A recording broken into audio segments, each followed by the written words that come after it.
Shalom God people, anak-anak Tuhan yang dikasih oleh Tuhan. Bagaimana kabar kalian hari ini? Saya harap luar biasa ya. Dan selalu berada dalam lindungan Tuhan. Sekarang kita tiba pada pelajaran kita yang ke-6, tetapi sebelumnya kita akan berdoa. Bapa kami di surga, Tuhan kami yang baik, terpujilah Tuhan karena Engkau begitu baik kepada kami, menjaga kami sampai pada saat ini. Sekarang kami akan belajar, biarlah Tuhan boleh berkati agar kami mengerti pelajaran yang kami pelajari. Terima kasih Tuhan, kami berdoa di dalam nama Kristus Yesus, Tuhan dan Juru Selamat kami. Amin. Baik, anak-anak Tuhan yang dikasih oleh Tuhan, kita sekarang tiba pada pelajaran kita yang ke-6, bab yang ke-6 dengan judul menjaga dan melestarikan alam.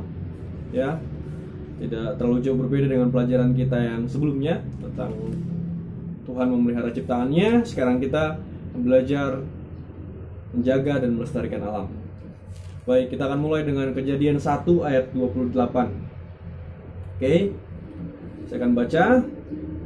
Allah memberkati mereka, lalu Allah berfirman kepada mereka, beranak cuculah dan bertambah banyak. Penuhilah bumi dan taklukkanlah itu, berkuasalah atas ikan-ikan laut dan burung-burung di udara dan atas segala binatang yang merayap di bumi. Ketika Tuhan menciptakan manusia, maka Tuhan memberikan sebuah tugas kepada manusia untuk menguasai segala ciptaan yang lain selain daripada manusia. Manusia diberikan kekuasaan sebagai makhluk paling sempurna di bumi untuk menjaga, untuk mengusahakan, untuk menguasai hewan dan tumbuh-tumbuhan. Karena manusia adalah makhluk yang berbeda dengan mereka. Tuhan menciptakan manusia dengan akal budi, ya, sesuai gambar dan rupa Tuhan. Sehingga manusia yang dipercaya untuk memelihara dan melestarikan alam, ya. Beranak cucu, bertambah banyak, penuhi bumi, taklukkan itu, berkuasalah atas ikan-ikan laut, burung-burung udara dan segala binatang yang merayap di bumi.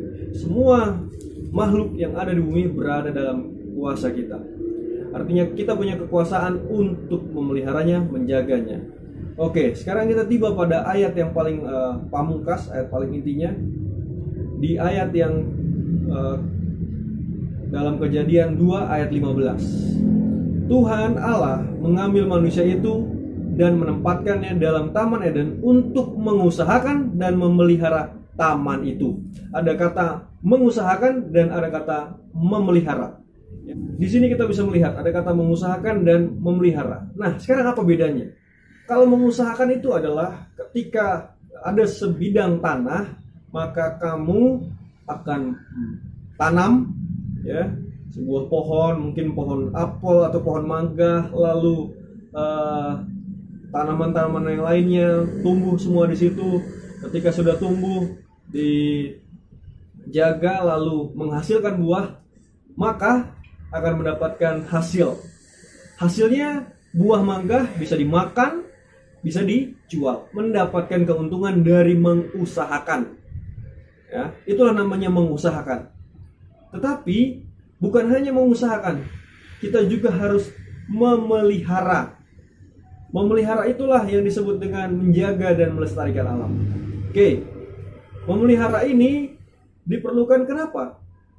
Karena ketika kita sudah mengusahakan, ya, sudah tanam pohon mangga, sudah dapat hasilnya, bukan hanya di situ saja, kita juga harus pelihara supaya tanahnya baik, tanahnya bersih dan bisa dipakai untuk waktu-waktu yang akan datang, supaya mangganya tetap bisa berbuah di hari-hari yang akan datang, supaya pohon mangga tetap ada, tidak punah, ya. Makanya ada beberapa tumbuhan yang punah, ya, atau hewan yang punah.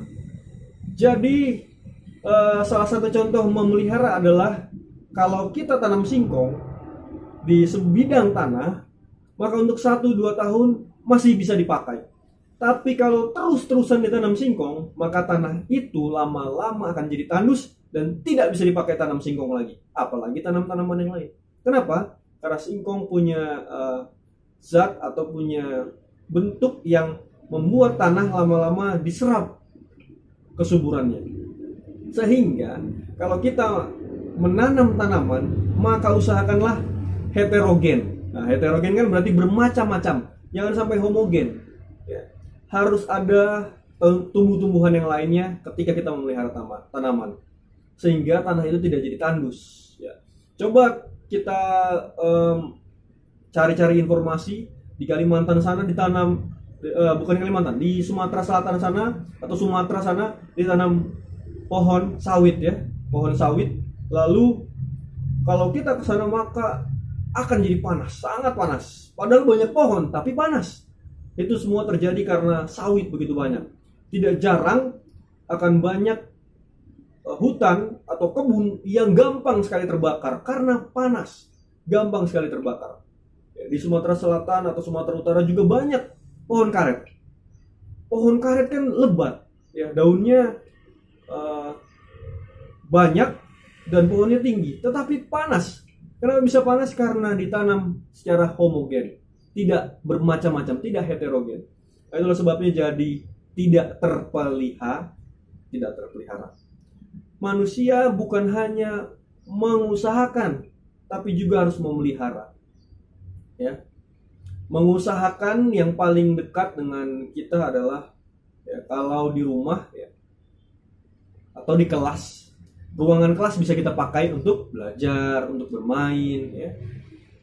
Lalu bagaimana memelihara ruangan kelas? Ya, ruangan kelasnya ini setiap pulang sekolah disapu ya, ada yang piket supaya tetap bersih ya, supaya tetap bersih. Itulah namanya mengusahakan. Kalau melihara. Tapi kalau mengusahakan maka dipakai untuk kebutuhan kita. Kalau memelihara adalah usahakan supaya tidak rusak dan bisa tetap dipakai. Ya. Itulah pelajaran kita. Kita sebagai umat Tuhan, kita tidak boleh hanya mengusahakan ya, segala sumber daya alam kita pakai tapi tidak dipelihara. Buang sampah sembarangan, itu namanya tidak memelihara lingkungan. Kita pakai lingkungan sekolah tetapi buang sampah sembarangan, itu namanya mengusahakan tapi tidak memelihara. Makanya buang sampah pada tempatnya supaya lingkungan kita terpelihara. Ya. Kita harus mengusahakan dan harus memelihara. Ya.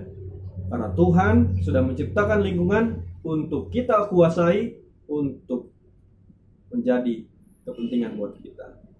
Itu saja pelajaran kita hari ini, sangat pendek dan silahkan dicatat lalu kirim ke Google Classroom. Kita akan tutup dengan berdoa. Bapa kami di surga, terima kasih untuk pelajaran yang begitu indah, yang singkat mengenai mengusahakan dan memelihara taman, agar kami menjaga dan melestarikan alam, sehingga Tuhan menyenangi perbuatan kami. Bantu kami Tuhan untuk menjadi anak-anak Tuhan yang memelihara dan mengusahakan lingkungan. Terima kasih Yesus, terima kasih. Kami berdoa di dalam nama Kristus Yesus, Tuhan Juru Selamat kami. Amin.